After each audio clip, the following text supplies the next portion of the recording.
उनको मालूम हुआ शायद उनको लाहौर की तरफ ले जाया जा रहा है। लिहाजा ये फासला इतना ज़्यादा हो जाता है कि अगर 5-6 बजे भी गिरफ्तारी हुई उनकी और उसके बाद उनकी रिहाई के आर्डर भी हुए, तो वापस जो है लाहौर से वापस आने में भी इतना टाइम लगता है कि कम से कम 8 घंटे तो उसमें लग जाते हैं लाहौर ले जाने में और वापस आने में। लिहाजा उनकी रिहाई पॉसिबल नहीं हुई और इस्लामाबाद पुलिस जो है वो इस वक्त उनको लेकर आई है।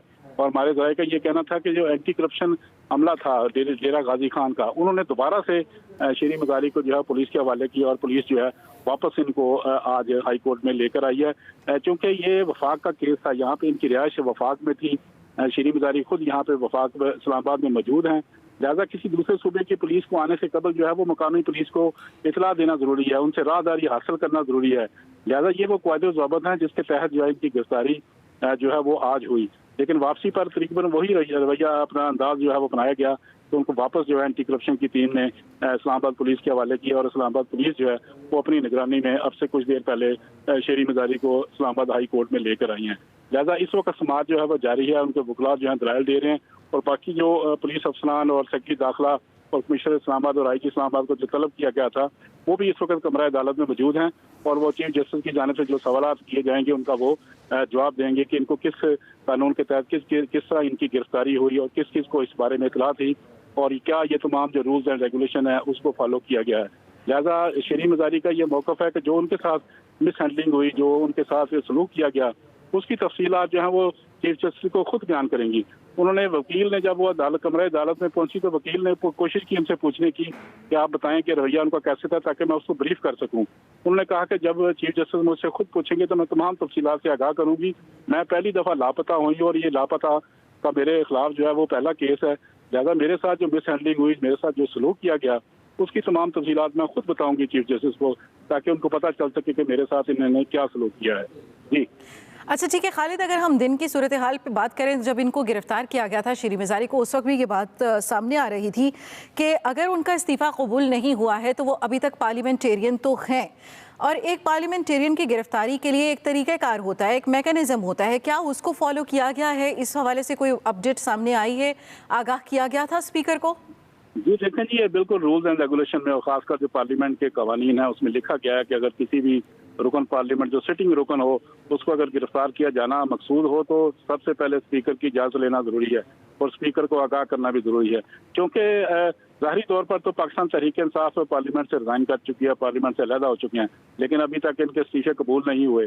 स्पीकर के पास इनके इस्तीफे पड़े हुए हैं और शेरी मज़ारी जो है अभी तक वो रुकन कौमी असम्बली है क्योंकि इनका इस्तीफा मंजूर नहीं हुआ, सिर्फ जमा हुआ है।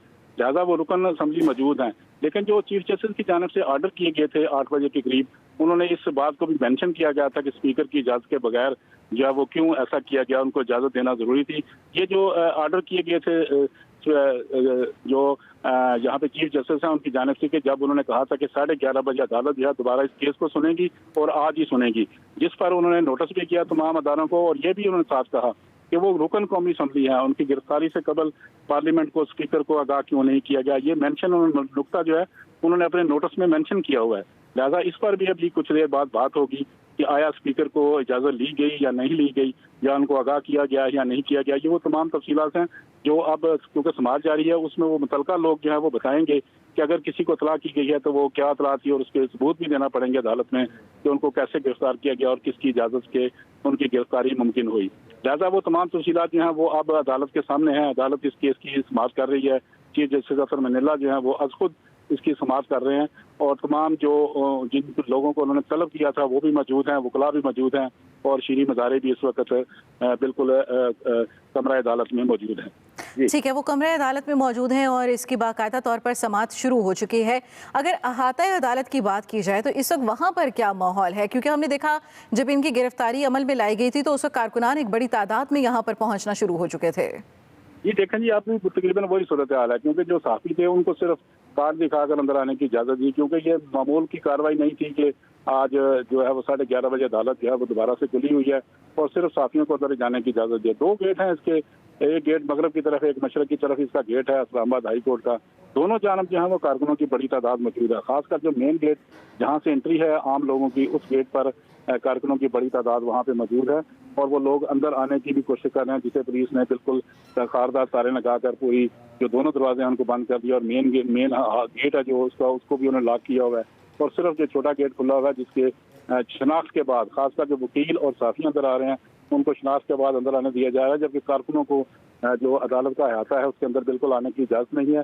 तमाम कारकुन इस वक्त अदालत के बाहर मौजूद हैं, लेकिन काफ़ी तादाद में लोग मौजूद हैं वहाँ पे। कुछ देर पहले वो नारे भी लगा रहे थे और उनके हाथों में तहरीक इंसाफ के झंडे भी मौजूद थे। लेकिन अब जो है कारकुनों की तादाद बढ़ती जा रही है, क्योंकि जैसे जैसे वो खबर बाहर ली कोई शीरी मज़ारी को यहाँ पे ले जाया इस अदालत में पेश कर दिया गया है, तो उसके बाद कारकुन जो है मुसलसल आना शुरू हो गए हैं। और जो पार्टी कायदीन है जिसमें फवाद चौधरी भी यहाँ पे मौजूद है, शुबली फराज भी यहाँ मौजूद हैं, ये लोग जो सीनियर क़यादत है पाकिस्तान तहरीक इंसाफ की वो इस वक्त कमरा अदालत के अंदर मौजूद है और उस केस को सुन रहे हैं। और जो कारकुन हैं वो इस वक्त बाहर अदालत के अहाते के बाहर जो मौजूद हैं वो वहाँ पे नारेबाजी कर रहे हैं। ठीक है खालिद, समात में किस तरह के रिमार्क्स दिए जा रहे हैं और तफ्तीश और तहकीक का तरीक़ाकार कहाँ तक बढ़ाया गया है, इस बारे में भी हम आपसे तफसील जानना चाहेंगे। अगर हम अभी बात करें कि जिस तरह से आप बता रहे हैं कि कारकुनान की एक बहुत बड़ी तादाद है जो यहाँ जमा होना शुरू हो गई है और वक्त गुजरने के साथ इस तादाद में इजाफा भी हो रहा है, सूरत हाल कंट्रोल में रहे, इसके लिए क्या मुमकिन तौर पर तमाम इक़दाम उठाए गए हैं? जी बिल्कुल जी, इस्लामाबाद हाई कोर्ट के तमाम जो दाखिली रास्ते हैं वो बंद कर दिए गए हैं। खासकर जो कश्मीर हाईवे है, जो मेन हाईवे है इस्लामाबाद का मोटरवे से लिंक करता है, उसके ऊपर भी उन्होंने जो खारदार तारें हैं वो लगाई हैं। सिर्फ एक तरफा ट्रैफिक जो है वो जा रही है। उसके अलावा जो साथ उसके सर्विस रोड है वो भी बंद कर दिए गए हैं और उस पर भी पुलिस की भारी नफरी तैनात है। लेकिन जो सुप्रीम अदालत का अहाता है पूरा, इसके तमाम जो है वो खारदार तारें लगा दी गई हैं, उसके गेट बंद कर दिए गए हैं। सिर्फ एक गेट से एंट्री हो रही है कश्मीर हाईवे वाले गेट से। उस गेट से भी सिर्फ जो लोग वकील हैं, जो जिनके पास अपना कार्ड मौजूद है, जहाँ वो यूनिफॉर्म में मौजूद है, अदालत का जो उनका यूनिफॉर्म है उसके मुताबिक जो मौजूद है। दूसरा सिर्फ एक इजाज़त दी गई है साफियों को, कोई साफी जो है वो अंदर अपना कार्ड दिखा के आ सकते हैं। जबकि पार्टी के जो कायदीन हैं जो शहरी मज़ारी के सारे इदारे यकजहती के लिए अदालत में आए हैं, उनकी बड़ी तादाद भी यहाँ पे मौजूद है, वो भी अंदर आए हैं जिनकी शनाख्त पॉसिबल थी कि ये लोग जो हैं ये पार्टी के ओहदेदार हैं। लिहाजा बाकी जो लोगों को उनको दाखिले की बिल्कुल इजाज़त नहीं है। यहाँ पे बिल्कुल सिक्योरिटी के इंतहाई सख्त इंतजाम हैं, पुलिस की भारी नफरी यहाँ पे तैनात है और पुलिस की बख्तरबंद गाड़ियाँ भी यहाँ पे मौजूद हैं। इसके अलावा जो खारदार तारें हैं वो भी तमाम अहाते की गिर्द लगा दी गई हैं, गेट बंद हैं सारे इसके, और सिर्फ यहाँ पे वकील और मीडिया के लोग अहाते के अंदर मौजूद हैं। बाकी किसी भी आम शख्स को अंदर आने की इजाज़त नहीं है। कारकुनों की बड़ी तादाद जो है वो दोनों गेटों पर मौजूद है। खासकर जो कश्मीर हाईवे वाला गेट है उसके ऊपर अब तादाद बढ़ती जा रही है। जैसे जैसे ये खबर बाहर निकली कि शीरी मज़ारी का केस शुरू हो गया और वो अदालत में इस वक्त उनको पेश कर दिया गया है, तो कारकुन आना शुरू हो गए हैं। तमाम सारे रुकावटों के बावजूद कारकुन दूर अपनी गाड़ियां खड़ी करके जो है वो इस वक्त अदालत में आने की कोशिश कर रहे हैं, लेकिन उनको अंदर आने की इजाज़त नहीं है। सिर्फ जो है वो वकील अंदर आ सकते हैं। लिहाजा ये कारकुन जो है वो गेट पर मौजूद है, वहाँ पे शोर भी कर रहे हैं, नारेबाजी भी वहाँ पे गेट पे कर रहे हैं और उनके पास झंडे भी मौजूद हैं जो कि अदालत के मेन गेट जो आता है उसके बाहर जो है वो मौजूद हैं। जी ठीक है खालिद, ये तो अभी की सूरत हाल है। अगर हम इस केस के बैकग्राउंड के बारे में बात करें तो दिन भर की तमाम जो कार्रवाई है वो हमें उससे एक बार फिर आगाह कीजिएगा। क्यों इनकी गिरफ्तारी अमल में लाई गई, क्या मौक़िफ़ अपनाया गया? जी देखें जी, इनके ऊपर एक बहुत पुराना केस था जो डेरा गाजी खान का केस है, इनकी मलकियती ज़मीन का केस है।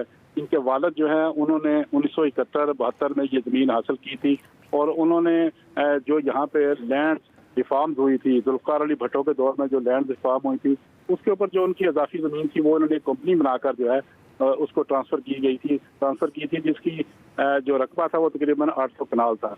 लिहाजा ये वो